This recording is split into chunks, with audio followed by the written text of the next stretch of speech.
Hello everyone. आज की इस क्लास में सोशियोलॉजी के इम्पॉर्टेंट 50 क्वेश्चंस के बारे में बात करने वाले हैं। क्लास स्टार्ट करने से पहले अगर आप चैनल पर नए हैं तो चैनल को सब्सक्राइब कर ले। चैनल का नाम है गोल टू सक्सेस। अगर आप नेट, जेआरएफ, पीजीटी, जीआईसी या फिर असिस्टेंट प्रोफेसर एग्ज़ाम की तैयारी कर रहे हैं सोशियोलॉजी से, तो इस चैनल के साथ जुड़कर आप यहां से अपनी स्टडी को कंप्लीट कर सकते हैं। प्लेलिस्ट में उन सभी वीडियोस के फोल्डर्स मिल जाएंगे, आप वहां से उन वीडियोस को देख सकते हैं। तो चलिए स्टार्ट करते हैं। फर्स्ट क्वेश्चन है, एक स्त्री का अपने पति के भाई से विवाह कहलाता है। ऑप्शंस दिए गए हैं, शादी विवाह, बहुपति विवाह, लेवरेट विवाह, भ्राता भंगनी संतति विवाह। तो यहाँ पर फर्स्ट क्वेश्चन का राइट आंसर क्या हो जाएगा? लेवरेट विवाह। ठीक है, लेवरेट विवाह है, ये पितृवंशीय समाजों में ये विवाह का स्वरूप या ये जो प्रथा है, लेवरेट प्रथा, ये पाई जाती है पितृवंशीय समाजों में। जैसा कि आप लोगों को कई बार बताया गया है, जब एक स्त्री का जो स्त्री है उसके पति की मृत्यु हो जाती है, तो उस जो विधवा स्त्री है उसका अगर विवाह उसके मृत पति के भाई के साथ करा दिया जाता है, तो ये विवाह या ये प्रथा लेवरेट प्रथा कहलाती है। ठीक है, कही जाती है। ठीक यही विवाह जब उसके मृत पति के बड़े भाई के साथ उस विधवा स्त्री का होता है विवाह, तो ये जो विवाह कहलाता है वो ज्येष्ठ विवाह कहलाता है। और वहीं पर अगर जो भाई है, जो मृत पति है उसका भाई छोटा है, छोटे भाई के साथ विवाह कराया जा रहा है उस विधवा स्त्री का, तो ये विवाह देवर विवाह कहलाता है। ठीक है, तो ये याद रखिएगा, लेवरेट विवाह या लेवरेट प्रथा दोनों एक ही है। पितृवंशीय समाज की ये विशेषता है या पितृवंशीय समाजों में ये पाया जाता है। ठीक है, तो यहाँ पर ऑप्शन सी राइट आंसर हो जाएगा। नेक्स्ट है, किस विद्वान ने संयुक्त परिवार को भारत की आदि परंपरा कहा है? इनमें से कौन है ऐसे जिन्होंने ज्वाइंट फैमिली को भारत की आदि परंपरा कहा है? ऑप्शंस दिए गए हैं, IP Desai, Kapadia, Max Muller, KM Panikkar. तो यहाँ पर सेकंड क्वेश्चन का राइट आंसर क्या हो जाएगा? ऑप्शन सी हो जाएगा मैक्स मुलर। ठीक है, ऑप्शन सी हो जाएगा मैक्स मुलर। जो ज्वाइंट फैमिली है, ठीक है, फैमिली अभी जल्द ही टॉपिक को कंप्लीट कराया गया है। जितने भी चैनल से नए लोग जुड़ रहे हैं वे सभी प्लेलिस्ट ज़रूर चेक कर लीजिए, वहाँ पर आप लोगों को फोल्डर मिल जाएगा। आप किसी भी एग्ज़ाम की तैयारी कर रहे हो, आप अपने सिलेबस के अकॉर्डिंग वहाँ से आप अपनी तैयारी कंप्लीट कर सकते हैं। प्लेलिस्ट में आपको सभी वीडियोस मिल जाएंगी। फोल्डर सबका अलग अलग बना दिया गया है। फैमिली इस टॉपिक को भी कंप्लीट कराया गया, वहाँ पर ज्वाइंट फैमिली भी कंप्लीट कराया गया था। और इसके अलावा विभिन्न समाजशास्त्री, विभिन्न विद्वानों ने परिवार या संयुक्त परिवार के कितने प्रकार बताए हैं ये भी बताया गया था काफ़ी डिटेलिंग में। इसके अलावा फंक्शंस क्या हैं परिवार के, क्या बताए हैं उन लोगों ने, विद्वानों ने, समाजशास्त्रियों ने ये भी बताया। कहाँ पर किसका फील्ड वर्क रहा है, कौन सी बुक लिखी है। ठीक है, इस तरीके से जो क्वेश्चंस थे वो कंप्लीट कराए गए थे और उनसे जुड़े हुए रिलेटेड इम्पॉर्टेंट फैक्ट्स भी बताए गए थे। तो यहाँ पर जो संयुक्त परिवार है उसको भारत की आदि परंपरा कहने वाले मैक्स मुलर हैं। और जैसा कि ज्वाइंट फैमिली के बारे में आईपी देसाई का जो कहना था कि जो परिवार है, मतलब ज्वाइंट फैमिली जिसे हम कह रहे हैं, वो एक ऐसा घर है जिसमें जो न्यूक्लियर फैमिली, आप लोगों को पता है ना न्यूक्लियर फैमिली किसे कहते हैं, ज्वाइंट फैमिली किसे कहते हैं। तो जो न्यूक्लियर फैमिली है यानी एकाकी या एकल परिवार से अधिक जो पीढ़ियों के सदस्य, अब एकल परिवार या अगर हम कह लें एकांकीय परिवार से अधिक पीढ़ी कितनी उन्होंने बात की, 3 से अधिक पीढ़ियों के जो सदस्य हैं वो एक घर में एक साथ रहते हों। जब 3 पीढ़ियों से अधिक पीढ़ियों के जो सदस्य हैं वो एक ही घर में रहेंगे, तो ऐसे जो परिवार है वो क्या कहलाएंगे? संयुक्त परिवार कहलाएंगे। और इनमें जो सदस्य होंगे, जो सदस्य रहते हैं, उन सदस्यों के बीच में एक दूसरे से संपत्ति, आय, जो अधिकार, कर्तव्य हैं, इनसे सदस्य एक दूसरे से जुड़े हुए होंगे। उसको ही उन्होंने क्या कहा है, आईपी देसाई ने ज्वाइंट फैमिली कहा है। और आप लोगों को ये भी बताया था, जो केटी मर्चेंट है उन्होंने स्नातकों का अध्ययन किया था और फिर ये पाया था कि लोग अब ज्वाइंट फैमिली में रहना पसंद नहीं करते हैं। और ऐसे में जो फीमेल्स हैं, स्त्रियां हैं, उनका ये मानना ज़्यादा है कि वे ज्वाइंट फैमिली में रहना पसंद नहीं करते हैं पुरुषों की अपेक्षा। ठीक है, तो ये केटी मर्चेंट है, इन्होंने कहा है, ये भी याद रखिएगा। ठीक है, जो स्त्रियाँ थी वो ज्वाइंट फैमिली के विरोध में थी ज़्यादा पुरुषों की अपेक्षा, वे ज्वाइंट फैमिली में रहना नहीं पसंद करती हैं। चलिए आगे देखते हैं। निम्न में से किस प्रकार के आवास का उल्लेख जीपी मर्डॉक ने नहीं किया है? ऑप्शंस दिए गए हैं पितृस्थानी, मातृपितृस्थानी, पितृबंधु, संदिग्ध बंधु। ठीक है, इनमें से किस प्रकार के आवास का उल्लेख जीपी मर्डॉक ने नहीं किया है? तो आप लोगों को बताया गया है, आप लोग बताइए यहाँ पर थर्ड क्वेश्चन का राइट आंसर क्या हो जाएगा?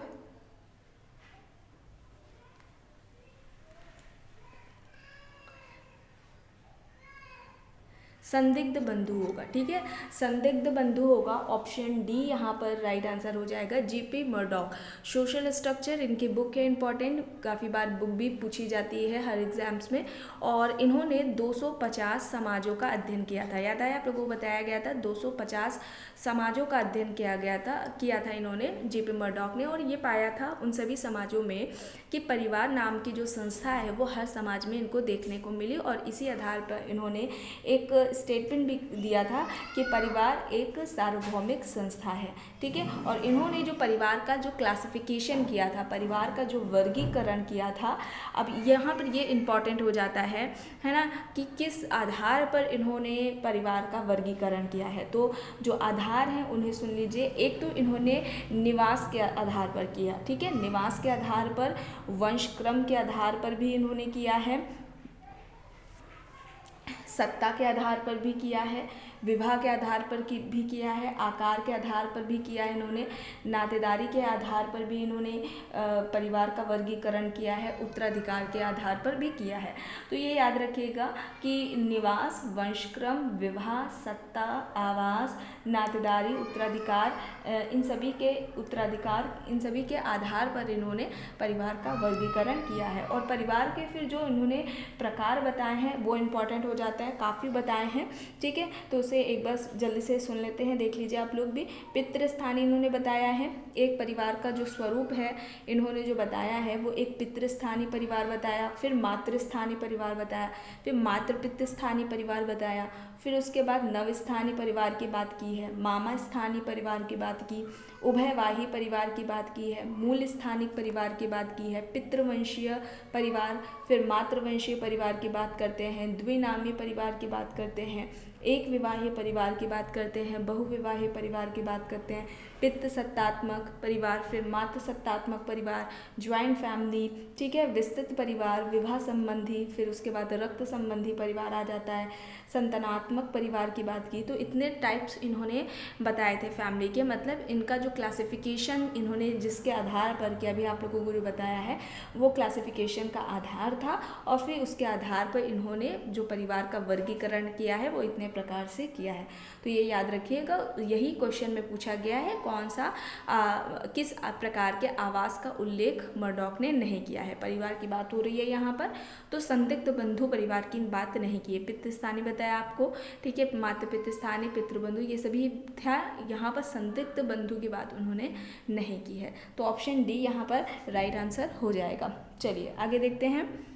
नातेदारी संबंधों को दो प्रकारों में विभाजित किया जा सकता है। पहला रक्त संबंधी, दूसरा क्या है? मित्र संबंधी, परंपरा संबंधी, धन संबंधी या विवाह संबंधी। नातेदारी संबंध जो होते हैं उनको हम दो तरीके से क्लासिफाई कर सकते हैं। पहला तो एक रक्त संबंधी नातेदारी आ जाएंगे, और दूसरा कौन सा होगा इनमें से? दूसरा कौन सा हो जाएगा यहाँ पर? राइट आंसर क्या हो जाएगा? विवाह संबंधी हो जाएगा। ठीक है, क्या हो जाएगा? विवाह संबंधी हो जाएगा। ऑप्शन डी यहाँ पर राइट आंसर हो जाएगा। ये तो नातेदारी संबंध की बात हो गई।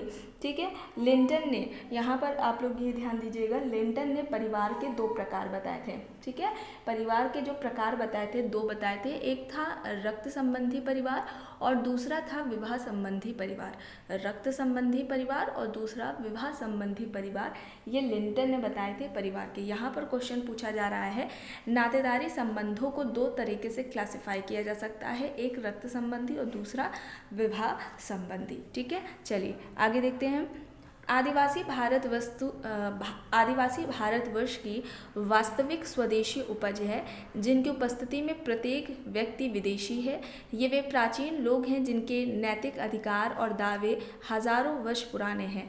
वे सबसे पहले यहाँ आए। उपयुक्त कथन किस समाजशास्त्री का है? ऑप्शंस दिए गए हैं वेरियर एल्विन, चार्ल्स विनिक, मजूमदार, हॉबेल। आदिवासी ट्राइबल्स, ठीक है, इस ट्राइबल सोसाइटी, इस टॉपिक को कंप्लीट कराया गया है। प्लेलिस्ट में इसका फोल्डर बना दिया गया है, वहाँ से आप उन वीडियोस को देख सकते हैं। 2 क्लासेस हुई थी। एक तो क्लास जो फर्स्ट हुई थी ट्राइबल सोसाइटी से रिलेटेड, उसमें जो ट्राइबल सोसाइटी के जो इम्पॉर्टेंट फैक्ट्स हैं, यानी कि जो जनजातियाँ हैं कहाँ पर कौन सी पाई जाती है, उन जनजातियों का आर्थिक स्वरूप क्या रहा है, विवाह का स्वरूप क्या रहा है, ये बताया गया है। इसके अलावा अन्य समाजशास्त्रियों का जनजातियों पर क्या कहना है, उनके विचार क्या रहे हैं, किस पर किसने फील्ड वर्क किया है, युवा गृह कौन से हैं, संविधान के अनुच्छेद में किस तरीके से उनके बारे में बात कही गई है, ठीक है, इस तरीके से वहाँ पर बताया गया है। फर्स्ट क्लास जो हुई थी फर्स्ट वीडियो में। सेकेंड वीडियो इनसे रिलेटेड इंपॉर्टेंट MCQs पर बेस्ड है, तो पहले आप लोगों को फर्स्ट वाली देखनी है, ठीक है, फैक्ट्स वहाँ से समझने हैं, देखने हैं, और उसके बाद सेकेंड जो MCQs है उसको देखना है। तो यहाँ पर 5th क्वेश्चन का राइट आंसर क्या हो जाएगा? ऑप्शन ए हो जाएगा, ठीक है, ऑप्शन ए यहाँ पर हो जाएगा, वेरियर एल्विन। वेरियर एल्विन यहाँ पर राइट आंसर हो जाएगा। वेरियर एल्विन ने जो जनजातियाँ थी उनकी जो समस्याएं थी, उन समस्याओं को दूर करने के लिए जो नीतियों की बात की थी, तो उन्होंने एक नीति की बात की थी, अलग थलग की नीति, आइसोलेशन पॉलिसी की बात इन्होंने की थी। और इसके अलावा उन्होंने नेशनल पार्क का कॉन्सेप्ट भी दिया था। तो जब हम लोग ट्राइबल सोसाइटी वाला टॉपिक को कंप्लीट कराया जा रहा था, तो वहाँ पर ये सारी बातें काफ़ी डिटेलिंग्स में बताई गई थी, ठीक है। तो यहाँ पर ऑप्शन ए राइट आंसर हो जाएगा। नेक्स्ट है, घुरिये ने भारतीय जनजातियों का वर्गीकरण किया है। ऑप्शंस दिए गए हैं, दलित के रूप में, अनुसूचित जनजाति के रूप में, पिछड़े हिंदू के रूप में, हरिजन के रूप में। तो यहाँ पर क्या हो जाएगा राइट आंसर? घुरिये ने भारतीय जनजातियों को किस नाम से संबोधित किया था, क्या कहा था, भारतीय जनजातियाँ कैसी हैं? याद आ रहा है कुछ आप लोगों को? पहले बताया गया है पिछड़े हिंदू के रूप में।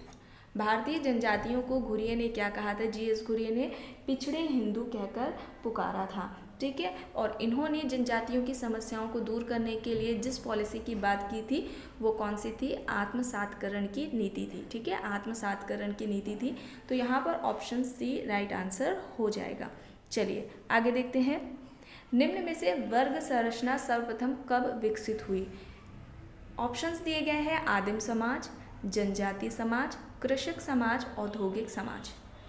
क्या होगा यहाँ पर राइट आंसर?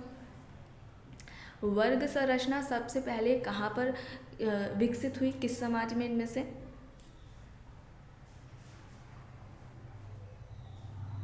राइट क्या होगा यहाँ पर?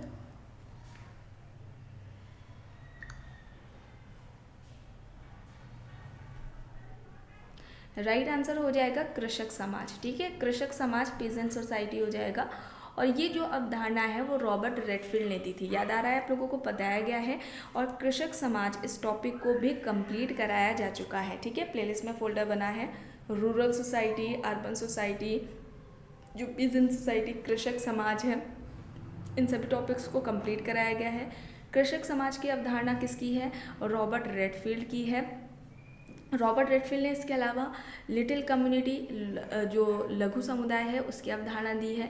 Little tradition and a great tradition, लघु जो परंपरा और दीर्घ परंपरा है उसकी भी अवधारणा दी है। फोक सोसाइटी यानी कि लोक समाज की अवधारणा इन्होंने दी है। फोक कल्चर, लोक संस्कृति की भी अवधारणा रॉबर्ट रेडफील्ड ने दी हुई है।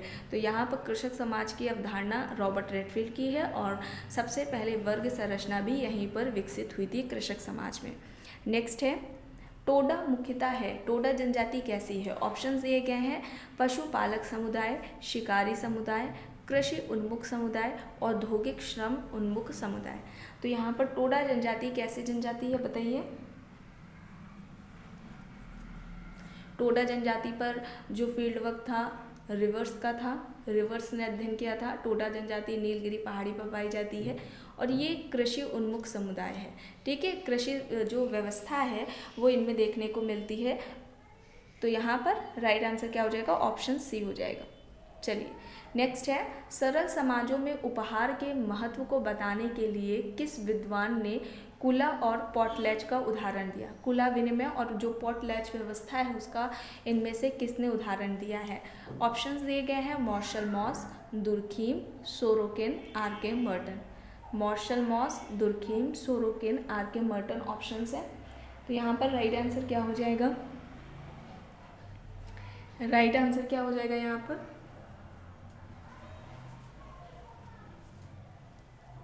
मार्शल मॉस हो जाएगा। ऑप्शन ए यहाँ पर राइट आंसर हो जाएगा। चलिए नेक्स्ट है, ग्रामीण समुदाय में गुट समाज की अवधारणा का उल्लेख किसने किया है। ऑप्शंस है M N. Srinivas, S C. Dube, A R. Desai, Oscar Levi's.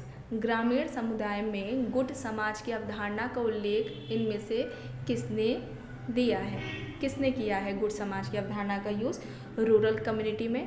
Options है M N. Srinivas, S C. Dube, A R. Desai, Oscar Lewis. तो यहाँ पर क्या हो जाएगा,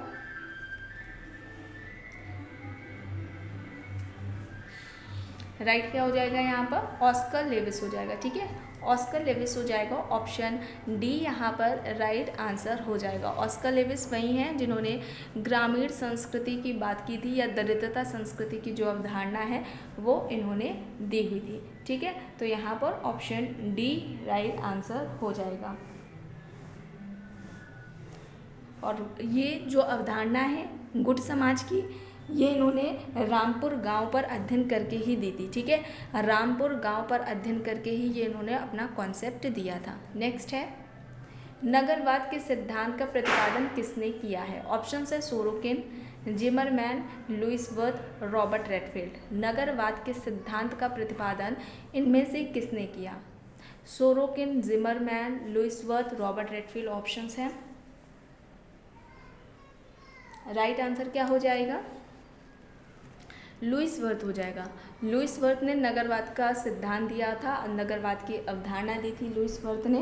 तो यहाँ पर राइट आंसर ऑप्शन सी हो जाएगा। न केवल नगरवाद की जो सिद्धांत है या नगरवाद की अवधारणा है, इसके अलावा नगरीकरण, ठीक है, नगरीयता, जो घेटो है उसकी अवधारणा भी दी, उपनगरीय समूह या उपनगरीय क्षेत्र, ठीक है, उपनगरीय क्षेत्र, उपनगर, ये सारी अवधारणाएं लुईस वर्थ ने दी हुई हैं। तो ऑप्शन सी यहाँ पर राइट आंसर हो जाएगा।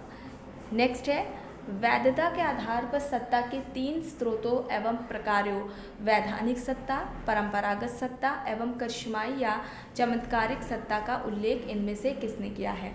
ऑप्शंस है max weber, SM. Lipset, Merton, Berger. Max weber, SM. Lipset, Merton, Berger options हैं। तो यहाँ पर क्या हो जाएगा, मैक्स वेबर हो जाएगा। ठीक है, मैक्स वेबर हो जाएगा। ऑप्शन ए यहाँ पर राइट होगा।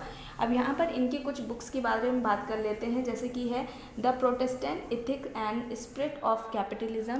एक बुक का नाम क्या है, the Protestant ethic and spirit of capitalism. फिर नेक्स्ट बुक इनकी आती है द सिटी नाम से। ठीक है, द सिटी भी इनकी बुक है, रॉबर्ट पार्क की भी है, मैक्स वेबर की भी है। इसके अलावा the theory of social and economic organisation, the theory of social and economic organisation. तो ये कुछ इंपॉर्टेंट बुक्स हो जाएंगी मैक्स वेबर की। नेक्स्ट है, किसके अनुसार जातीय संगठन राजनीतिक महत्व के दबाव समूह के रूप में प्रवृत्त हुए हैं। ऑप्शन है Morris Ginsberg, Mayer, Michael Brencher, V.K.N. Menon. इनमें से किसने कहा है या किसके अनुसार जातीय संगठन राजनीतिक महत्व के दबाव समूह के रूप में प्रवृत्त हुए हैं। राइट क्या होगा यहाँ पर, मेयर हो जाएगा, AC मेयर। ऑप्शन बी यहाँ पर राइट होगा। नेक्स्ट है, आदिम समाज में आत्मा की अवधारणा संबंधी विश्वास व्यवस्था के सिद्धांत का सूत्रपात किसके द्वारा किया गया है। ऑप्शन है Emile Durkheim, Tylor, Max Weber, Frazer. आदिम समाज में आत्मा की अवधारणा संबंधी विश्वास व्यवस्था के सिद्धांत का, इनमें से सिद्धांत को सूत्रपात या सिद्धांत का प्रतिपादन इनमें से किसके द्वारा किया गया है। Emile Durkheim, Tylor, Max Weber, Frazer options दिए गए हैं। राइट यहाँ पर क्या हो जाएगा, टाइलर हो जाएगा। ठीक है, टाइलर हो जाएगा। ऑप्शन बी यहाँ पर राइट आंसर हो जाएगी। ठीक है, धर्म का उद्विकास आत्मा से हुआ है, ऐसा इनका कहना था। जो धर्म है उसका उद्विकास आत्मा से हुआ है। ठीक है, या आत्मावाद की जो अवधारणा है धर्म की उत्पत्ति संबंधी, वो टाइलर ने दी है। इनकी दो इम्पॉर्टेंट बुक है, एक तो प्रिमिटिव कल्चर है और जो दूसरी बुक है द हिस्ट्री ऑफ मैनकाइंड है। ठीक है, द हिस्ट्री ऑफ मैनकाइंड है और प्रिमिटिव कल्चर, ये दो इंपॉर्टेंट बुक टाइलर की है। टाइलर की संस्कृति से रिलेटेड इंपॉर्टेंट डेफिनेशन एग्जाम में पूछी जाती है। तो जब कल्चर कंप्लीट कराया जा रहा था तो वहाँ पर आप लोगों को ये बताया भी गया था और आप लोग जानते भी होंगे टाइलर की जो डेफिनेशन है, परिभाषा है संस्कृति की। चलिए नेक्स्ट देखते हैं। यह किसका मत है कि सामाजिक नियंत्रण के द्वारा सामाजिक प्रतिमानों के अनुरूप व्यवहार एवं वास्तविक व्यवहार के बीच पाए जाने वाले अंतर को कम किया जाता है? ऑप्शंस दिए गए हैं Fichter, Johnson, Ogburn and Nimkoff, Parsons. Social control, इस टॉपिक को भी कंप्लीट कराया गया है, इसका प्लेलिस्ट में फोल्डर मिल जाएगा। सामाजिक नियंत्रण की सबसे पहले व्यवस्थित तरीके से बात E.A. रॉस ने अपनी पुस्तक सोशल कंट्रोल में की थी और सामाजिक नियंत्रण को ऐसी शक्तियाँ बताया जिसके द्वारा समाज या समूह व्यक्तियों को अपने अनुरूप बनाता है या समाज के अनुरूप बनाता है। यहाँ पर क्या राइट होगा, पार्सन्स होगा। ठीक है, पार्सन्स होगा। पार्सन्स का सोशोलॉजी में 3 इम्पॉर्टेंट कंट्रीब्यूशन रहा है। एक तो रहा है सोशल सिस्टम पर, सामाजिक व्यवस्था पर, दूसरा इनका रहा है सोशल एक्शन पर, सामाजिक क्रिया, और तीसरा जो रहा है वो रहा है फंक्शनलिज्म पर। ठीक है, प्रकारवाद पर इन्होंने जो बात कही है वो। ठीक है, 3 मेन है। इसके अलावा संस्थाकरण की भी इन्होंने अवधारणा दी हुई है। चलिए आगे देखते हैं। सोशोलॉजिकल ट्रेडिशन, सोशोलॉजिकल ट्रेडिशन, अब ये बुक किसकी है? ऑप्शंस दिए गए हैं Sumner, Ginsberg, Nisbet, Simon. Sumner, Ginsberg, Nisbet, Simon options हैं। ये बुक किसकी हो जाएगी? रॉबर्ट निस्बेट की। रॉबर्ट निस्बेट, ऑप्शन सी यहाँ पर राइट आंसर हो जाएगा। नेक्स्ट है, निम्न में से किसने भारतीय समाजशास्त्री परिषद की स्थापना की है? ऑप्शंस हैं Small, Ward, Durkheim, Sumner. Small, Ward, Durkheim, Sumner options हैं। इनमें से किसने भारतीय समाजशास्त्री परिषद की स्थापना की? बताइए यहाँ पर राइट क्या होगा?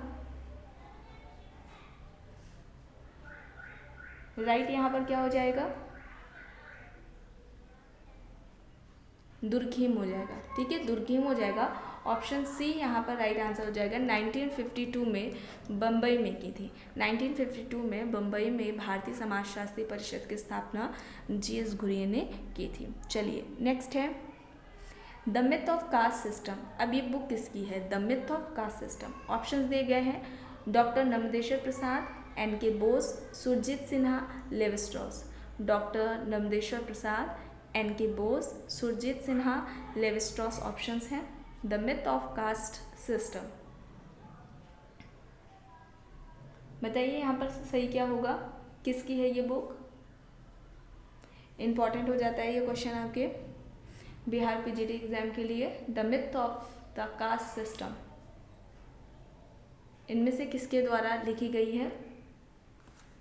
Right answer option A doctor Namdeshwar Prasad है। ऑप्शन ए यहाँ पर राइट आंसर हो जाएगा। और इन्होंने ही पटना यूनिवर्सिटी में इनके नेतृत्व में ही जो सोशोलॉजिकल डिपार्टमेंट है उसकी स्थापना हुई थी 1953 में। ये याद रखिएगा, है ना, पूछा जा सकता है। पटना विश्वविद्यालय, पटना यूनिवर्सिटी में किसके नेतृत्व में सोशोलॉजिकल डिपार्टमेंट की स्थापना हुई? तो डॉक्टर नमदेश्वर प्रसाद ही हैं। इनके नेतृत्व में 1953 में पटना यूनिवर्सिटी में सोशोलॉजिकल डिपार्टमेंट की स्थापना होती है। इनकी एक अवधारणा भी इम्पॉर्टेंट है, कुलीनीकरण। कुलीनीकरण की अवधारणा भी इन्होंने ही दी हुई थी। ठीक है, तो यहाँ पर ऑप्शन ए राइट आंसर हो जाएगा। नेक्स्ट है, किसका कहना है कि समाजशास्त्र परिवर्तनशील समाज का अध्ययन करता है? परिवर्तनशील समाज का अध्ययन करता है समाजशास्त्र, इनमें से किसके द्वारा कहा गया है? ऑप्शंस दिए गए हैं Burgel, Louis Wirth, Alex Inkeles, Lemert. Burgel, Louis Wirth, Alex Inkeles, Lemert options हैं। राइट क्या होगा यहाँ पर?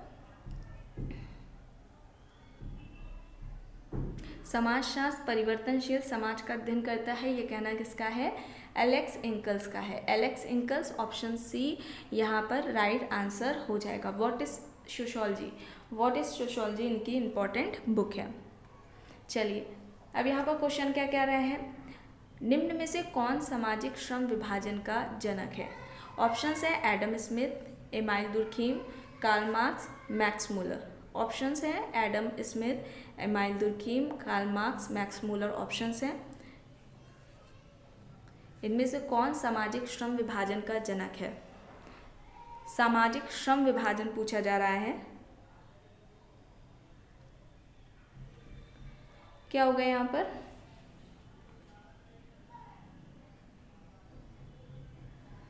एमाइल दुर्खीम होगा। ठीक है, एमाइल दुर्खीम होगा। ऑप्शन बी यहाँ पर राइट आंसर हो जाएगा।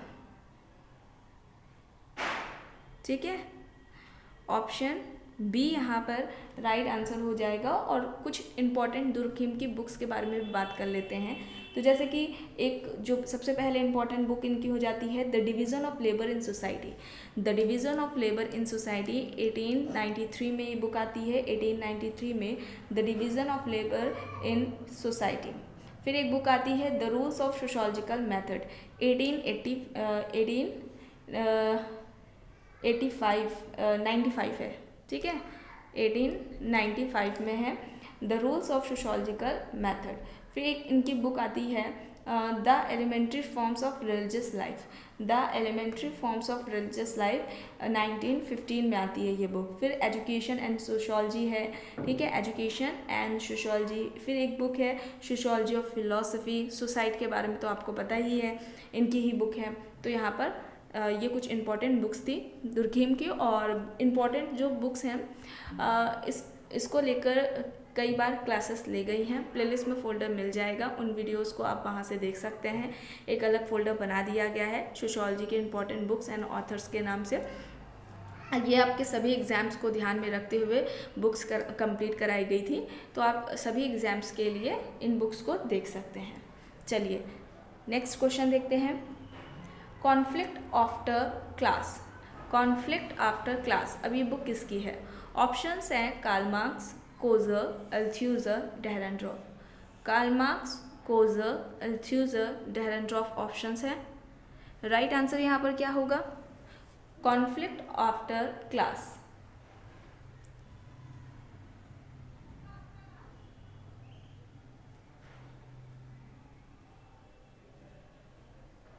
कॉन्फ्लिक्ट आफ्टर क्लास, तो यहाँ पर डेहरेनड्रॉफ होगा। ठीक है, डेहरेनड्रॉफ होगा। ऑप्शन डी यहाँ पर राइट होगा। इसके अलावा इनकी एक इम्पॉर्टेंट जो बुक है जिसके बारे में सभी जानते हैं, class and class conflict in an industrial society, है ना, कई एग्जाम्स में देखने को मिली है। तो ये भी, इसके अलावा ये भी देखिएगा, याद रखिएगा, कॉन्फ्लिक्ट आफ्टर क्लास भी डेहरेनड्रॉफ की ही बुक है। चलिए नेक्स्ट है, प्रकारवाद की मूल प्रविधि क्या है? अनुमानिक इतिहास, पुस्तकालय कार्य, क्षेत्र कार्य, विषय वस्तु विश्लेषण। प्रकारवाद की इनमें से मूल प्रविधि क्या है? राइट क्या होगा यहाँ पर? राइट क्या होगा यहाँ पर? पुस्तकालय कार्य, सॉरी जो फील्ड वर्क है वो, है ना, फील्ड वर्क है। तो यहाँ पर ऑप्शन सी राइट आंसर हो जाएगा। नेक्स्ट है, निम्न में से किसने यथार्थवादी और गैर यथार्थवादी नामक दो प्रकार के संघर्ष में विभेद किया है? ऑप्शंस है Karl Marx, Lewis Coser, George Simmel, या फिर इनमें से कोई नहीं। आप लोगों को थोड़ी जो वॉइस है वो तेज़ आ रही होगी, है ना, गूंज रही है आवाज़, समथिंग ऐसा कुछ। वो एक्चुअली पेंट हुआ है रूम में और रूम खाली है, अभी इसे सेट नहीं किया गया, इसी वजह से कल क्लास नहीं हो पाई थी, तो टाइम नहीं मिल पाया था। ठीक है, तो यहाँ पर क्या हो जाएगा, यथार्थवादी और गैर यथार्थवादी नामक ये दो तरह के संघर्ष की बात, या इनमें संघर्ष में अंतर इनमें से किसने किया है? तो यहाँ पर राइट आंसर लेविस कोजर हो जाएगा। लेविस कोजर ने संघर्ष का प्रकार्यात्मक सिद्धांत दिया था। टर्नर ने इन्हें कहा था, लेविस कोजर को, संघर्ष का प्रकार्यवादी सिद्धांतकार कहकर पुकारा था, है ना, टर्नर ने। ये याद रखिएगा, किसने? टर्नर ने कहा था। चलिए नेक्स्ट है। अब बुक्स दी गई हैं, जैसे कि मैडनेस एंड सिविलाइजेशन है, capitalism and modern social theory दी गई है, राइटिंग एंड डिफरेंस दी गई है, स्ट्रक्चरल एंथ्रोपोलॉजी दी गई है। तो ये कुछ इंपॉर्टेंट बुक्स हैं। अब इसे देख करके बताइए यहाँ पर 24 का राइट आंसर क्या होगा।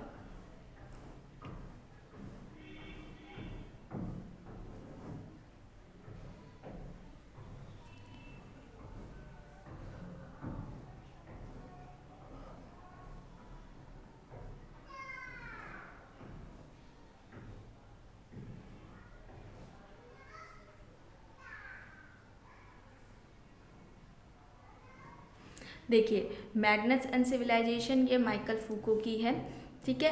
Capitalism and modern social theory ये हो जाएगी एंथोनी गिडेंस की। राइटिंग एंड डिफरेंस हो जाएगी देरिदा की। स्ट्रक्चरल एंथ्रोपोलॉजी हो जाएगी लेवी स्ट्रॉस। तो यहाँ पर ऑप्शन सी 24 का राइट आंसर हो जाएगा, ठीक है। ऑप्शन सी यहाँ पर राइट आंसर हो जाएगा। और इन सभी को कंप्लीट, जैसे कि देरिदा के बारे में बात हो चुकी है, फूको के, लेवी स्ट्रॉस, एंथोनी गिडेंस, अभी इधर की नहीं, काफ़ी समय पहले क्लासेस ली गई थी। तो जैसे कि आपको फोल्डर में मिलेगा, अगर हम बात करें एंथोनी गिडेंस, लेवी स्ट्रॉस की, तो स्ट्रक्चर क्या है, संरचना, फंक्शनलिज्म क्या है, स्ट्रक्चरल फंक्शनलिज्म क्या है, स्ट्रक्चरेशन क्या है ना, या स्ट्रक्चरलिज्म क्या है, इस तरीके से फोल्डर बना हुआ है। और एक ही नाम से फोल्डर बना है। और उसके अंतर्गत अगर क्लासेस की बात की जाए इस टॉपिक से रिलेटेड, आई थिंक 4 या 5 क्लासेस ली गई थी। तो इसमें कौन कौन से समाजशास्त्री आ जाएंगे, जैसे कि आपके Spencer, Durkheim, Malinowski, Radcliffe Brown, Nadel, Levi Strauss, इसके अलावा पार्सन्स, मर्टन, है ना, ये सभी थिंकर्स कंप्लीट कराए गए थे। तो इनका क्या कहना है संरचना के बारे में, या संरचनात्मक प्रकारवाद या प्रकारवाद, या हम स्ट्रक्चरेशन, अगर हम कह लें स्ट्रक्चरेशन की बात करें तो उसमें बात की गई है एंथोनी गिडेंस से रिलेटेड। बाकी तो एंथोनी गिडेंस, मीड, शुट्स, हर्सल, इसके अलावा कॉल मैनहीम, है ना, फूको, देरिदा, इसका अलग से फोल्डर बना हुआ है, उसमें तो समाजशास्त्री ऐसे करके लिखा हुआ है। तो प्लेलिस्ट में फोल्डर मिल जाएगा, तो आपको ज़्यादा प्रॉब्लम नहीं होगी वीडियोस को ढूंढने में, आप वहाँ से देख सकते हैं। जितने भी चैनल से नए लोग जुड़ रहे हैं या जिन्होंने क्लासेस अभी तक नहीं देखी हैं, उन्हें ज़रूर देखिएगा, इम्पॉर्टेंट है। चलिए नेक्स्ट है, निम्न में से एम.एन. श्रीनिवास ने अपनी पुस्तक इंडियाज़ विलेजेस में किस उपागम का प्रयोग किया। अपनी पुस्तक इंडियाज़ विलेजेस में श्रीनिवास ने इनमें से किस उपागम का प्रयोग किया था। ऑप्शंस हैं संरचनात्मक, प्रकार्यात्मक, संरचनात्मक एवं प्रकार्यात्मक, या फिर प्रघटना शास्त्र। क्या होगा यहाँ पर? एम.एन. श्रीनिवास ने अपनी पुस्तक इंडियाज़ विलेजेस में इनमें से किस उपागम का प्रयोग किया है। राइट क्या होगा यहाँ पर? Structural functionalism. स्ट्रक्चरल फंक्शनलिज्म संरचनात्मक प्रकार्यात्मक उपागम का प्रयोग किया है। ऑप्शन सी यहाँ पर राइट होगा। नेक्स्ट है, पहचाने जाने योग्य संरचना से युक्त नियमित संपर्क रखने वाले व्यक्तियों का संग्रह समूह कहलाता है। यह तर्क किसका है? Johnson, Edward Sapir, Ginsberg, Bottomore. Johnson, Edward Sapir, Ginsberg, Bottomore options दिए गए हैं। राइट क्या हो जाएगा यहाँ पर?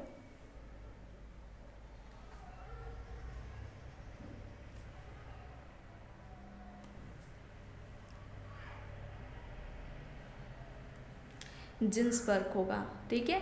जिन्सबर्ग ऑप्शन सी यहाँ पर राइट होगा। नेक्स्ट है, यह कथन किसका है कि सभी समूहों में संबंध होते हैं किंतु सभी संबंध समूहों का निर्माण नहीं करते। ऑप्शंस हैं Johnson, Merton, Sherif and Sherif, Holmes.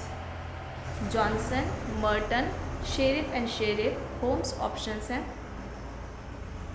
सभी समूहों में संबंध होते हैं किंतु सभी संबंध समूहों का निर्माण नहीं करते हैं। इनमें से किसका कहना है ये?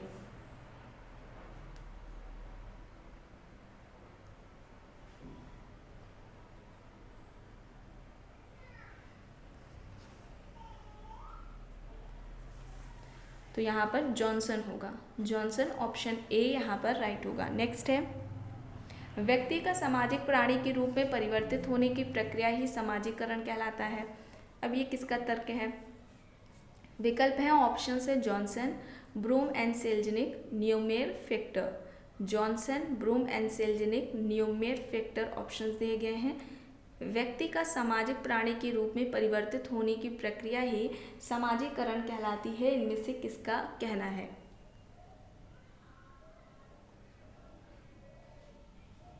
राइट क्या होगा यहाँ पर?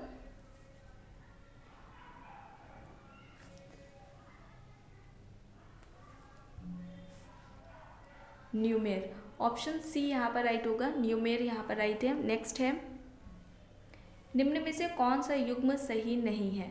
ऑप्शंस हैं सी एच कूले प्राथमिक समूह, पार्सन्स प्रत्यक्षवाद, आर के मर्टन संदर्भ समूह, डब्ल्यू जी समना अंतर समूह व बाह्य समूह। कौन सा सही नहीं है बताइए? ये गलत नहीं होना चाहिए, बताइए क्या होगा यहाँ पर सही?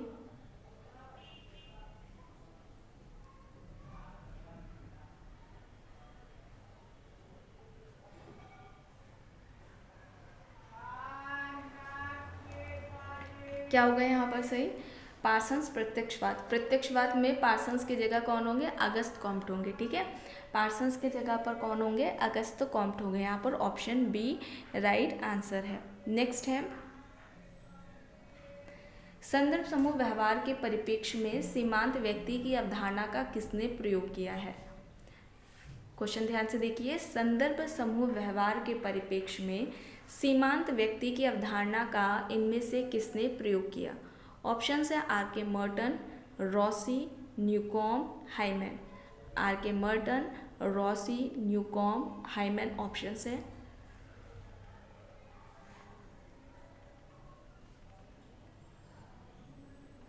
क्या होगा यहाँ पर सही? ग्रुप जब कंप्लीट कराया जा रहा था, सोशल ग्रुप, इस टॉपिक को वहाँ पर कंप्लीट कराया गया था। संदर्भ समूह, समूह के प्रकार कितने तरीके के होते हैं, है ना, किसने कौन से प्रकार कितने प्रकार के समूह की बात की है, रेफरेंस ग्रुप क्या है, जो समूह से संबंधित अवधारणाएं हैं वो भी बात की गई थी काफ़ी डिटेलिंग में। तो यहाँ पर are K Merton, Robert king Merton होगा।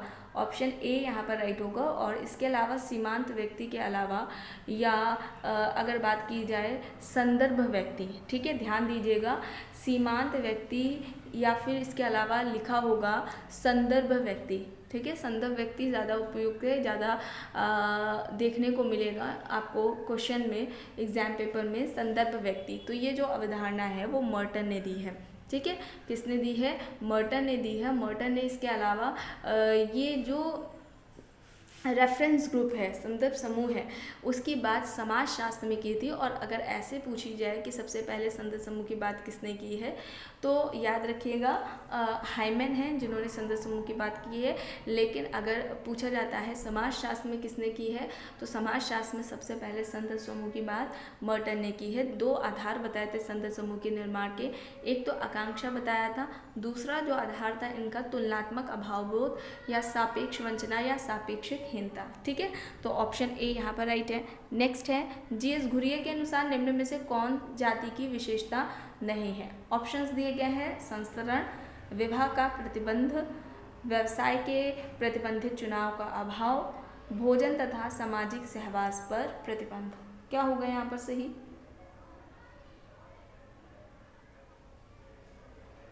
क्या होगा सही? जी.एस. घुरिये ने कास्ट सिस्टम, जाति व्यवस्था पर सबसे पहले व्यवस्थित तरीके से अध्ययन किया था। और ये जो बुक है जिसमें उन्होंने बात की थी caste class and occupation, book का नाम क्या है? कास्ट क्लास एंड ऑक्यूपेशन, ये उनकी बुक है GS गुरिये की, जिसमें उन्होंने जाति व्यवस्था की सबसे पहले व्यवस्थित तरीके से बात की थी और जाति व्यवस्था के 6 विशेषताएं बताई थी। विशेषताएं बहुत ही ज़्यादा इम्पॉर्टेंट है, एग्जाम्स में पूछी जाती हैं अक्सर। विशेषताएं भी देख लेते हैं कौन कौन सी। एक तो है समाज का खंडात्मक विभाजन, ठीक है, ध्यान से सुनिएगा। पहली क्या विशेषता है? समाज का खंडात्मक विभाजन। दूसरा है संस्तरण की व्यवस्था, ठीक है, दूसरा क्या है? संस्तरण। तीसरा है भोजन व सामाजिक सहवास पर प्रतिबंध, भोजन तथा सामाजिक सहवास पर प्रतिबंध। फिर आता है विभिन्न जातियों की सामाजिक व धार्मिक निर्योग्यताएं व विशेषाधिकार। फिर 5th नंबर पर पेशों के अप्रतिबंधित चुनाव का अभाव, ठीक है, पेशों के अप्रतिबंधित चुनाव का अभाव। और लास्ट में 6th नंबर पर विवाह संबंधी प्रतिबंध की उन्होंने बात की है। तो यहाँ पर व्यवसाय के प्रतिबंधित चुनाव का अभाव है, यहाँ पर बल्कि क्या होना चाहिए? अप्रतिबंधित, ठीक है, अप्रतिबंधित होना चाहिए। ऑप्शन सी यहाँ पर राइट आंसर हो जाएगा, ठीक है। कास्ट सिस्टम को भी अच्छे से बताया गया था, इसकी एक क्लास ली गई थी क्या कि कास्ट सिस्टम होती क्या है, कास्ट जाति की उत्पत्ति के जो सिद्धांत रहे हैं वो कौन कौन से रहे हैं, किन किन समाजशास्त्रियों के का विचार क्या रहा है जाति व्यवस्था के बारे में। तो इन सभी बातों को वहाँ पर कंप्लीट कराया गया है। तो गोल टू सक्सेस नाम से सर्च करिएगा, कास्ट सिस्टम आपको वीडियो मिल जाएगी। चूँकि एक क्लास ली गई थी तो इसके लिए फ़ोल्डर नहीं बनाया गया था अलग से, ठीक है। तो आप लोग सर्च करिएगा, मिल जाएगा जिसने भी नहीं देखा है। नेक्स्ट है, यह किसने परिभाषित किया है कि भूमिका परिस्थिति का गत्यात्मक स्वरूप है? भूमिका को परिस्थिति का गत्यात्मक स्वरूप कहने वाले कौन हैं? ऑप्शंस दिए गए हैं Mead, Linton, Durkheim, Merton. Mead, Linton, Durkheim, Merton option से क्या हो जाएगा यहाँ पर? भूमिका, रोल, परिस्थिति का गत्यात्मक स्वरूप है। अभी आपको अगर आप लोगों ने क्लासेस नहीं देखी हैं, चैनल से नए लोग जुड़े हैं, तो आप लोगों को बताया जा रहा है कि जो रोल है, ठीक है, status and a role, status and a role, इस टॉपिक को अभी जल्द ही कंप्लीट कराया गया है। बहुत ही इंपॉर्टेंट ये टॉपिक है आपके एग्ज़ाम को लेकर, इससे रिलेटेड क्वेश्चंस एग्जाम्स में पूछे जाते हैं, ठीक है। तो ये सेकेंड टाइम में इस टॉपिक को कंप्लीट कराया जा रहा है। इससे पहले ही काफ़ी समय पहले इस टॉपिक को कंप्लीट कराया गया था स्टेटस, रोल एंड कल्चर के साथ, ठीक है। उसमें स्टेटस से रिलेटेड जितने भी कॉन्सेप्ट्स हैं, रोल से रिलेटेड जितने भी कॉन्सेप्ट्स हैं और कल्चर से रिलेटेड जितने भी कॉन्सेप्ट्स हैं, इन तीनों को सबको साथ में कराया गया था। और आई थिंक 3 या 4 क्लासेस ली गई थी, उसका भी प्लेलिस्ट में फोल्डर बनाया है। और अभी जल्द ही स्टेटस एंड रोल, ठीक है, केवल स्टेटस और रोल को साथ में कंप्लीट कराया गया है। तो जो क्वेश्चंस वहाँ पर रह गए थे उन्हें इधर कंप्लीट कराया गया है। तो दोनों ही वीडियोस को ज़रूर देखिएगा, प्लेलिस्ट में दोनों का ही अलग अलग फोल्डर बना हुआ है। तो यहाँ पर लिंटन होगा, रॉल्फ लिंटन ने सबसे पहले व्यवस्थित तरीके से, या यूँ कहा जाए संयुक्त रूप से परिस्थिति और समूह का वर्णन किया था व्यवस्थित तरीके से, सबसे पहले अपनी book the study of man में किया था। ये याद रखिएगा, ठीक है, लिंटन है। ऑप्शन बी यहाँ पर राइट होगा। चलिए नेक्स्ट है, रेडक्लिफ ब्राउन द्वारा प्रस्तुत सामाजिक संरचना की केंद्रीय इकाई है।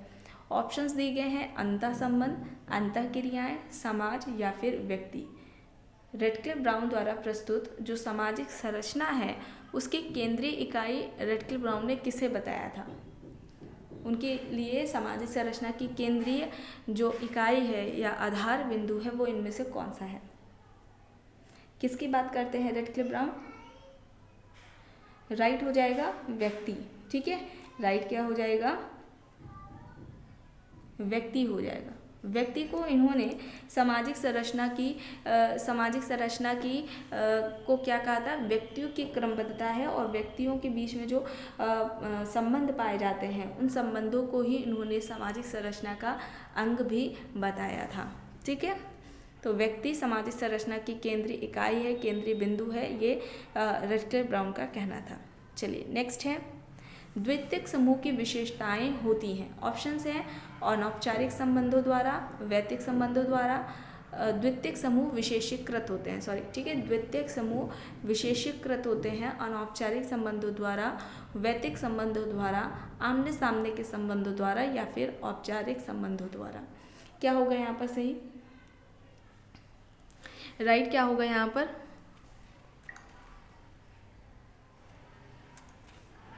औपचारिक संबंधों द्वारा, ठीक है, औपचारिक संबंधों द्वारा होगा, ऑप्शन डी यहाँ पर राइट आंसर हो जाएगा। और बियर स्टेट की एक डिफिनेशन जो कि काफ़ी इंपॉर्टेंट है कि वे सभी समूह द्वितीयक समूह कहलाते हैं जो कि प्राथमिक समूह में नहीं आते, या वे सभी द्वितीयक समूह हैं जो प्राथमिक समूह नहीं है, इस तरीके से आता है।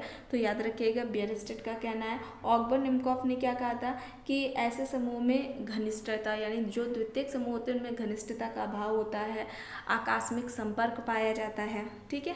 चलिए नेक्स्ट है, विवाह के बाद व्यक्ति स्वयं निम्नलिखित में से किस प्रकार के परिवार की रचना करता है। ऑप्शंस क्या दिए गए हैं, चलिए वो भी देख लेते हैं। पितृ सत्तात्मक परिवार, जन्म मूलक परिवार, प्रजनन मूलक परिवार, या फिर नव स्थानीय परिवार। जब फैमिली कंप्लीट कराया गया था तो काफ़ी डिटेलिंग में बताया था, किसने बताए हैं इस परिवार की बात की है, क्या होता है परिवार, ये भी बताया था। विवाह के बाद व्यक्ति इनमें से जो व्यक्ति है वो खुद इनमें से किस तरह के परिवार का निर्माण करता है। राइट क्या होगा,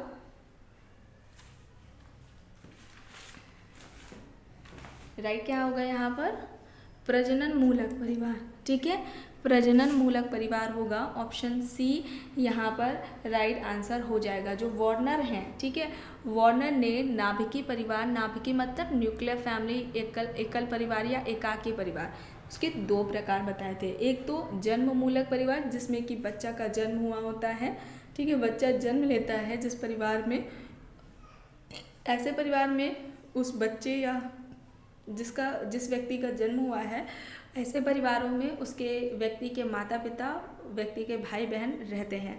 तो जिसमें व्यक्ति के माता पिता, भाई बहन या जिसमें उसका स्वयं का जन्म हुआ है, ऐसे परिवार को जन्म मूलक परिवार कहा जाता है। दूसरा है प्रजनन मूलक परिवार। तो ऐसा जो परिवार का निर्माण होता है व्यक्ति के विवाह के बाद होता है, और ऐसे परिवार में जो पति पत्नी है और उनके जो अविवाहित जो बच्चे होते हैं वो रहते हैं, ठीक है। तो ये वार्नर ने बताया है, ये भी याद रखिएगा। नेक्स्ट है, निम्नलिखित में से किसने किनशिप ऑर्गेनाइजेशन इन इंडिया नामक पुस्तक लिखी है। ऑप्शंस है K M Kapadia, Irawati Karve, A R Desai, D N Majumdar. क्या होगा इसमें से सही,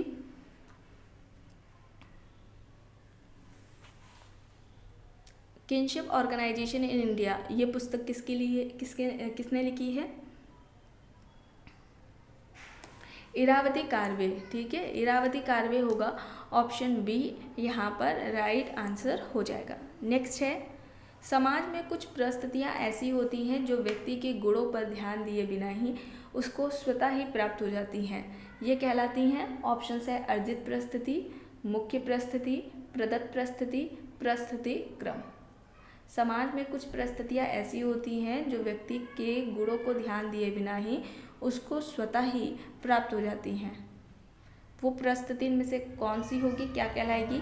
ऑप्शन है अर्जित परिस्थिति, मुख्य परिस्थिति, प्रदत्त परिस्थिति, परिस्थिति क्रम। ये सभी परिस्थिति स्टेटस जब कंप्लीट कराया जा रहा था कौन कौन क्या होती हैं सभी बताई गई हैं। व्यक्ति को स्वतः ही प्राप्त हो रही है, ये हो जाएगी प्रदत्त परिस्थिति। ऑप्शन सी यहाँ पर राइट आंसर हो जाएगा, ठीक है, ऑप्शन सी यहाँ पर राइट आंसर हो जाएगा। व्यक्ति को देखिए रॉल्फ लिंटन ने भी आप लोगों को बताया, रॉल्फ लिंटन पहले थे ऐसे जिन्होंने सबसे पहले व्यवस्थित तरीके से संयुक्त रूप मतलब परिस्थिति भी और भूमिका भी, स्टेटस एंड रोल, संयुक्त रूप से सबसे पहले व्यवस्थित तरीके से बात करने वाले रॉल्फ लिंटन हैं। अपनी पुस्तक द स्टडी ऑफ मैन में की थी और उन्होंने परिस्थिति के दो प्रकार बताए थे, प्रदत्त परिस्थिति और अर्जित परिस्थिति। जो प्रदत्त परिस्थिति थी जिसे व्यक्ति जन्म से ही प्राप्त कर लेता है, और जैसे कि इसमें जेंडर आ जाएगा, है ना, कास्ट आ जाएगी, जो व्यक्ति को जन्म से ही मिल रही है। फिर इसके अलावा जो अर्जित परिस्थिति है, ठीक है, अर्जित परिस्थिति जिसे व्यक्ति अपनी योग्यता कुशलता से प्राप्त करता है वो अर्जित परिस्थिति कहलाती है। तो इस दो तरह की परिस्थितियों की बात रॉल्फ लिंटन ने की है, ये भी याद रखिएगा। नेक्स्ट देखते हैं, निम्न में से परिस्थिति सकुल के गतिशील पक्ष को क्या कहा जाता है। ऑप्शन है परिस्थिति सकुल, बहुल भूमिका, भूमिका संघर्ष, गतिशील भूमिका। परिस्थिति सकुल के गतिशील पक्ष को इनमें से क्या कहा जाता है, क्या होगा यहाँ पर सही।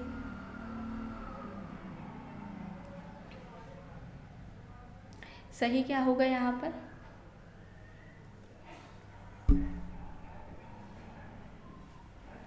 मल्टीपल रोल होगा, ठीक है, मल्टीपल रोल होगा। ये सभी कॉन्सेप्ट बताए गए हैं, सभी बताए गए हैं। जिन्हें ना पता हो या वे चैनल पहली बार देख रहे हो, अभी जुड़े हैं, वे सभी प्लेलिस्ट जाकर वहाँ से स्टेटस एंड रोल या फिर स्टेटस रोल एंड कल्चर, इन दोनों ही फोल्डर को आप लोग ज़रूर देखिए। वहाँ पर आपके सारे कॉन्सेप्ट क्लियर हो जाएंगे। फैक्ट्स के साथ साथ आपको कॉन्सेप्ट भी पता होने चाहिए, ठीक है। तो यहाँ पर बहुल विवाह राइट होगा। नेक्स्ट है, निम्न में से किसने जनजातियों को आदिम जाति कहा? इनमें से किसने ट्राइबल्स को आदिम जाति कहा? जो ऑप्शंस दिए गए हैं वे हैं आर के दास, हट्टन, जी.एस. Ghurye, Verrier Elwin. R K Das, Hutton, जी.एस. घुरिये, वेरियर एल्विन ऑप्शंस दिए गए हैं। जनजाति को आदिम जाति इनमें से किसने कहा है?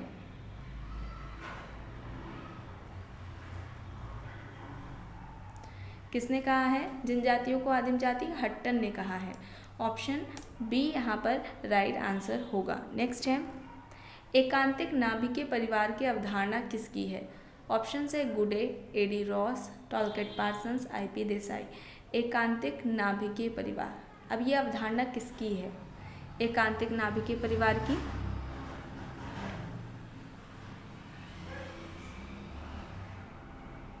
राइट आंसर टॉलकट पार्सन्स हो जाएगा, ठीक है, टॉलकट पार्सन्स हो जाएगा।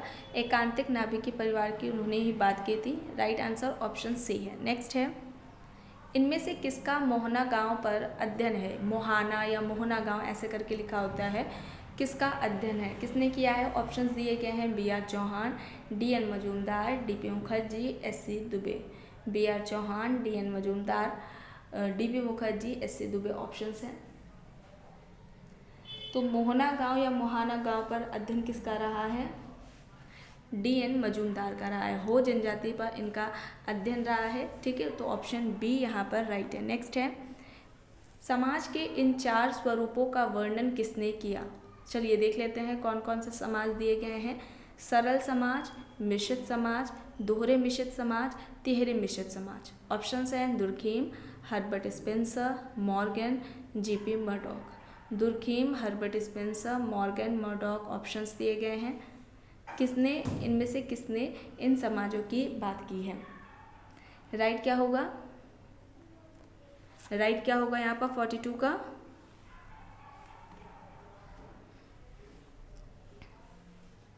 हर्बर्ट स्पेंसर होगा, ठीक है, हर्बर्ट स्पेंसर होगा। समाज के इन 4 स्वरूपों की बात हर्बर्ट स्पेंसर ने की है, ठीक है। और हर्बर्ट स्पेंसर को सामाजिक डार्विनवादी भी कहा जाता है। संरचना शब्द का प्रयोग सबसे पहले हर्बर्ट स्पेंसर ने ही किया था, ठीक है। सैनिक समाज या औद्योगिक समाज के, इस समाज के 2 प्रकार, सैनिक समाज या औद्योगिक समाज की बात भी हर्बर्ट स्पेंसर ने ही की है। तो यहाँ पर ऑप्शन बी राइट आंसर हो जाएगा। नेक्स्ट है, किसने समूह की निम्न 3 विशेषताएं बताई?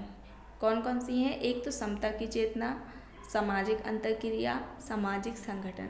ऑप्शन से C.H. Cooley, Robert Bierstedt, Anthony Giddens, Sorokin. C.H. Cooley, Robert Bierstedt, Anthony Giddens, Sorokin options हैं।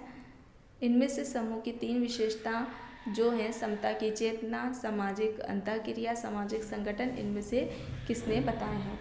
राइट क्या होगा यहाँ पर? 43 का राइट आंसर क्या हो जाएगा? रॉबर्ट बेयरस्टेट, ठीक है। ये यूपी पीजीटी के एग्जाम में आया था, ठीक है। समूह की ये 3 विशेषताएं बताएं और उसके आधार या समूह के निर्माण के 3 आधार भी कहे जाते हैं, जिसके आधार पर ही इन्होंने समूह के प्रकार भी बताए थे। तो ऑप्शन बी रॉबर्ट बेयरस्टेट यहाँ पर राइट होगा। नेक्स्ट है, निम्न में से कौन सा सामाजिक नियंत्रण का स्वरूप नहीं है? ऑप्शन है चेतन और अचेतन, सहयोग और संघर्ष, प्रत्यक्ष और अप्रत्यक्ष, सकारात्मक और नकारात्मक। तो यहाँ पर सोशल कंट्रोल का स्वरूप नहीं है, ये पूछा जा रहा है। चेतन और अचेतन, सहयोग और संघर्ष, प्रत्यक्ष और अप्रत्यक्ष, सकारात्मक और नकारात्मक। सोशल कंट्रोल जब डिटेलिंग में बताया गया था तो बताया गया था, आप लोग देख के पहचान भी सकते हैं कौन सा स्वरूप नहीं होगा।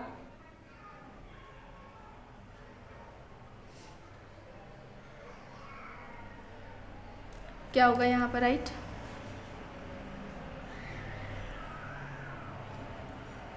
सहयोग और संघर्ष होगा।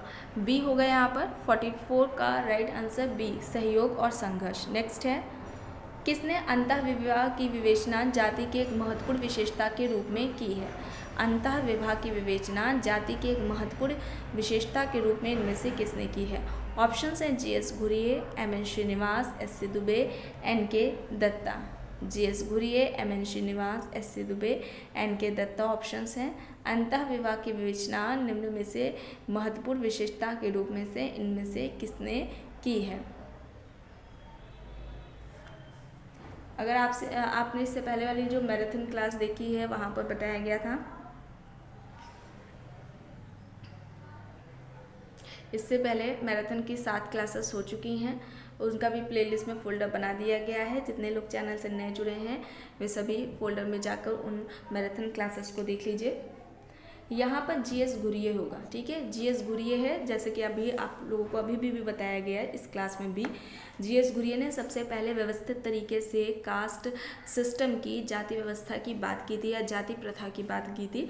जाति की 6 विशेषताएं बताई थी, उसमें से विवाह का प्रतिबंध एक ये विशेषता भी बताई थी। और जाति की जो जातीय व्यवस्था है ना, जाति व्यवस्था की जो रीढ़ की हड्डी है वो जी.एस. घुरिये ने अंतःविवाह को बताया। ठीक है, ध्यान से सुनिएगा, जाति व्यवस्था की रीढ़ की हड्डी अंतःविवाह को किसने बताया है? जी.एस. घुरिये ने बताया है। और इनका ये भी कहना था, ये भी सुझाव रहा था कि अगर हम जाति व्यवस्था को ख़त्म करना चाहते हैं तो हमें या तो ज़्यादा से ज़्यादा अंतःविवाह, अंतरजाति विवाह, ठीक है, अंतरजाति इंटरकास्ट मैरिज होनी चाहिए।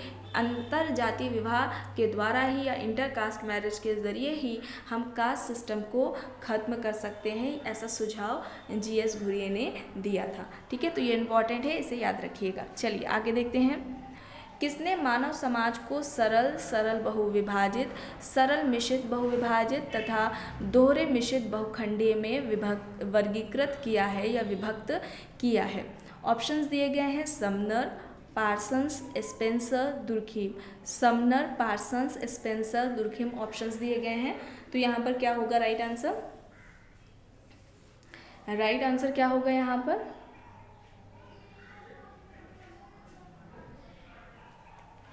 किसने किया है?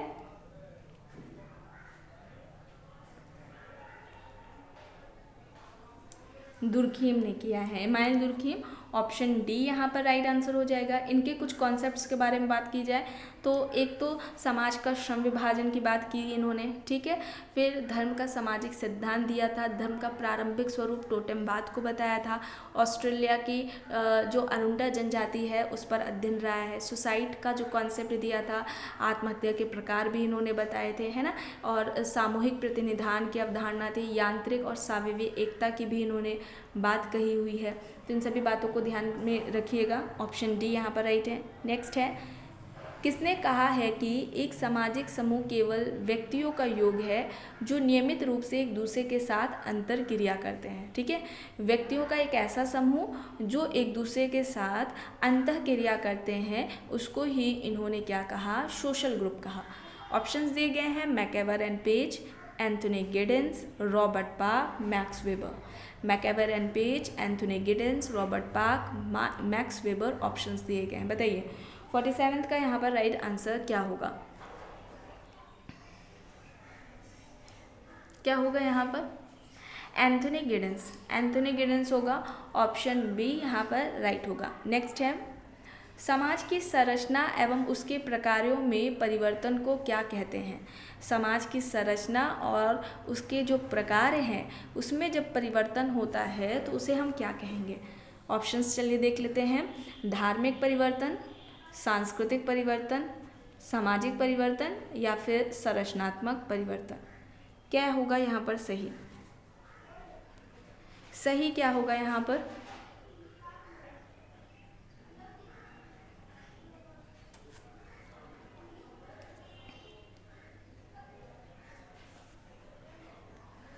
सोशल चेंज, सामाजिक परिवर्तन। यहाँ पर सोशल चेंज राइट होगा। एंड ये जो टॉपिक है सोशल चेंज, इसे कंप्लीट कराया गया है। इससे ज़्यादातर क्वेश्चंस पूछे जाते हैं सोशल चेंज से रिलेटेड। 2 फोल्डर बने हैं, ठीक है। एक तो पहले क्लासेस ली गई थी सोशल चेंज से रिलेटेड थियरीज से, ठीक है। सामाजिक परिवर्तन की जो थियरीज रही हैं, सामाजिक परिवर्तन का जो सिद्धांत रहा है, जिसमें कि सोशल चेंज में थियरीज की बात की जाए तो सोरोकिन का जो सामाजिक सांस्कृतिक परिवर्तन का सिद्धांत रहा है ना। पेरेटो का जो अभिजात वर्ग का परिभ्रमण का सिद्धांत रहा है। स्पेंगलर ने जो दिया है सामाजिक परिवर्तन का सिद्धांत, टॉयनबी का हो जाएगा, ठीक है। तो ये जो सामाजिक परिवर्तन के जो सिद्धांत हैं इन्होंने जो दिए हैं वो क्या है, शॉर्ट में या ज़्यादा बड़ा क्लासेस नहीं ली गई है, ज़्यादा, ठीक है, लंबी क्लासेस नहीं ली गई है।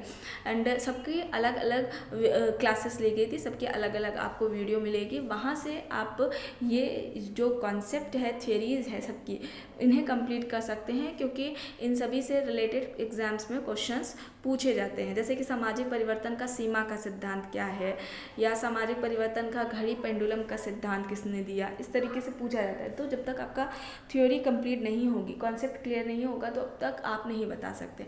फिर इसके अलावा फिर एक सोशल चेंज से रिलेटेड एमसीक्यूज की क्लासेस ली गई थी, उसमें कुछ क्लासेस ली गई थी। एक फोल्डर एमसीक्यूज का अलग बना है, थियरीज का अलग बना है, ये दोनों ही आपको प्लेलिस्ट में मिल जाएंगे, अलग अलग फोल्डर, ठीक है। तो एक तो थियरीज वाला हो गया, थियरीज वाला फोल्डर आपको सबसे पहले देखना है, वहाँ से आपको कॉन्सेप्ट क्लियर करना है, फिर उसके बाद एमसीक्यूज वाली क्लासेस करनी है, ठीक है। तो सोशल चेंज से रिलेटेड जो भी इंपॉर्टेंट क्वेश्चंस हैं, प्लस अभी तक जितने भी एग्जाम्स हुए हैं, जिस तरीके से क्वेश्चंस पूछे गए हैं, वे सभी उन क्लासेस में कंप्लीट कराए गए हैं। तो आपका सोशल चेंज से रिलेटेड पूरा ये जो टॉपिक है वो कंप्लीट हो जाएगा। चलिए नेक्स्ट देखते हैं। किसने कहा है कि जादू या धार्मिक क्रियाएं जनजातियों को तनाव मुक्त रखती हैं? ऑप्शंस है फ्रेजर, मेलिनोवस्की, फोर्ड, एस.सी. दुबे। फ्रेजर, मेलिनोवस्की, फोर्ड, एस.सी. दुबे ऑप्शंस हैं।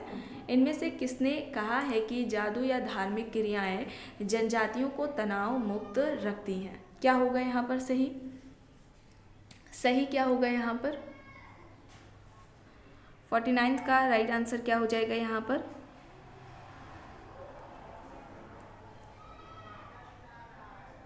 मेलिनोवस्की होगा, ठीक है, मेलिनोवस्की होगा। ऑप्शन बी यहाँ पर होगा। व्यक्तिवादी प्रकारवादी के अंतर्गत आते हैं, है ना, व्यक्तिवादी प्रकारवादी कहलाते हैं। जादू धर्म की बात की थी, विज्ञान की भी इन्होंने बात की थी। जादू के 2 प्रकार बताए थे, काला जादू और सफ़ेद जादू। सफ़ेद जादू दूसरों की अच्छाई या कल्याण के लिए किया जाता है, और जो ब्लैक मैजिक है वो दूसरों को कष्ट हानि पहुँचाने के लिए किया जाता है। चलिए आगे देखते हैं। मैक्स वेबर ने सामाजिक क्रिया के कितने प्रकारों का उल्लेख किया है? 2, 4, 6 या फिर 8? क्या होगा यहाँ पर सही?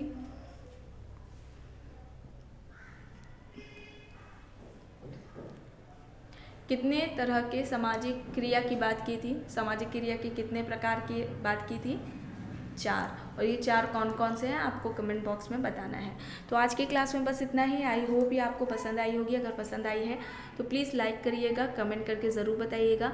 चैनल पर अगर आप नए हैं तो चैनल को भी ज़रूर सब्सक्राइब कर लीजिएगा, एंड इस वीडियो को जितना हो सके ज़्यादा से ज़्यादा लोगों के साथ शेयर भी ज़रूर करिएगा। Thank you.